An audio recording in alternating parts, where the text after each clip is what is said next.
வணக்கம். நிறையா சினிமாக்களில் வந்து ஓப்பனிங் டைட்டில் போடும்போது பேஸ்ட் ஆன் ட்ரூ ஈவெண்ட்ஸ், அதாவது நிஜ நிகழ்ச்சியின் அடிப்படையில் இந்த திரைப்படம் எடுக்கப்பட்டதுங்கிற மாதிரி போடுவாங்க. இந்த வெள்ளை குதிரை இந்த திரைப்படம் வந்து நிஜ நிகழ்ச்சியின் அடிப்படையில் மட்டுமல்ல, நிஜமான இடத்துலையே எடுக்கப்பட்டிருக்கு, நிஜமான ஜனங்களை வச்சு எடுக்கப்பட்டிருக்கு. பிரச்சனை இன்னும் நிஜமாக அப்படியே இருக்குது, இனிமேல் தான் அதுக்கு விடிவு காலம் அப்படிங்கிற லெவலில் ஒரு லொக்கேஷனில் எடுத்திருக்காங்க. ஒரு ஓப்பனிங் ஹீரோயின் ஒரு 15 கிலோமீட்ரு அந்த மலை மேலே ஏறி போகிறாங்க, ஒத்தையடி பாதை கூட இல்லாமல் பாறை மேலே அது மேலே இது மேலே இப்படி ஏறி போகிறாங்கன்னு சொல்லி காமிச்சு, அப்புறம் அங்கே போனால் ஒரு ஊர் இருக்குது, ஒரு சின்ன கிராமம் அப்படின்னு சொல்லிட்டு அந்த கிராமத்தில் போய் அவங்க அப்படியே அவங்க அப்பா இருந்த இடம் அப்படின்னு சொல்லிட்டு போய் பூர்வீக கிராமம்னு அங்கே தங்கி இது பண்ணுறாங்க. அப்போ தான் அந்த ஜனங்கக்கிட்ட எவ்வளவு ஒரு இன்னசென்ட்டாக இருக்காங்க, விழிப்புணர்வு இல்லாத அளவுக்கு இருக்காங்க. அதோ விவசாயத்தை வச்சு அவங்க லைஃப் ஓடிட்டுருக்கு. ஆனால் அதை யூஸ் பண்ணி அவங்களையும் ஏமாத்துறதுக்கு ஒரு கூட்டம் இருக்குது அப்படிங்கிறதெல்லாம் இந்த ஹீரோயின் அபிராமி அந்த பொண்ணு ரொம்ப நாள் நடிச்சிருக்கா. அந்த ஹரிஷ் ஓரி அவர் தான் ப்ரொடியூசரு, அவர் தான் ஹீரோவை ஆக்ட் பண்ணியிருக்காப்புல. ஸோ இது 2 பேர் பர்ஃபார்மன்ஸ் நல்லா இருக்குது. அதில் அந்த பொண்ணு தான் அந்த கிராமத்துக்கே ஒரு விடியல் வர்ற அளவுக்கு உண்மையிலேயே மக்கள்கிட்ட விழிப்புணர்ச்சி உண்டாக்கி, அவன் வந்து முதல்ல ஒரு கேரக்டரு, ஒரு சராசரி மனிதனுக்கு உண்டான இயல்புல அவன் இருந்து, அதுக்கப்புறமா வந்து ஒய்ஃப்னால் அவன் வந்து மாமூல் மனிதனாக இல்லாமல் ஒரு நல்ல மனிதனாக வந்து மாறுறது அப்படிங்கிற மாதிரி கதையை கொண்டு போயிருக்காங்க.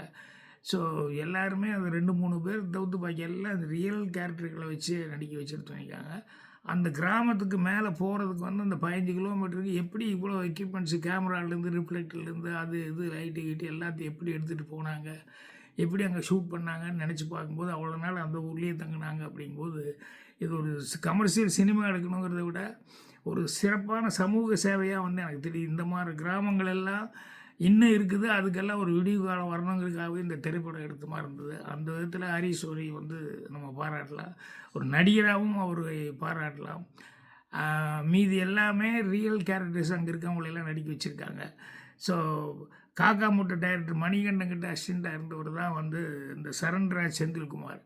அவர் குருநாதர் பேரை காப்பாற்றுற அளவுக்கு அவர் வந்து சிறப்பான முறையில் இந்த படத்தை வந்து ரிட்டன் அண்ட் டைரக்டட் பை அப்படின்னு சொல்லி அவர் பேர் தான் வருது. அவர் சிறப்பாக செஞ்சுருக்காரு. மியூசிக்கு, ஒளிப்பதிவுக்கு மகாதேவ் அவர் மியூசிக் பண்ணவங்க எல்லாமே நல்லா பண்ணியிருக்காங்க. என்னென்னு இந்த படம் பார்க்கும்போது எனக்கு என்ன, ஒரு ஜனங்களுக்கு ஒரு ஏதாவது ஒரு சேவை பண்ணணுமே இந்த மாதிரி கிராமப்புற ஜனங்களுக்கு அப்படிங்கிற ஒரு அந்த நல்லெண்ணத்தோடு வந்து காசு செலவு பண்ணி ஹரிஷ் ஓரி வந்து இந்த படம் பண்ணது, அதுக்காக அவருக்கு ஸ்பெஷல் பாராட்டுகள். இப்படிப்பட்ட படங்கள் எல்லாம் வந்து ஓரளவுக்காக ஜனங்களுடைய ஒரு ஒத்துழைப்பு கிடைச்சா தான் மேலும் இந்த மாதிரி திரைப்படங்கள்லாம் வரும். கிராமங்கள் இப்படியெல்லாம் பின்தங்கி இருக்கிற கிராமங்கள்லாம் அதாவது முன்னோக்கி வளருவதற்கான ஒரு வாய்ப்புகள் உண்டாகும். அதனால் இந்த டோட்டல் டீமுக்கு என்னுடைய நல்வாழ்த்துக்களை வந்து தெரிவிச்சுக்கிறேன். மீண்டும் ஒரு முறை ஹரிஷ் ஓரிக்கும் அந்த அபிராமி இன்னும் நடித்தவங்க எல்லாத்துக்கும் மற்ற டெக்னீஷியனுக்கெல்லாம் என்னுடைய மனமார்ந்த பாராட்டுக்களை தெரிவிச்சுக்கிறேன்.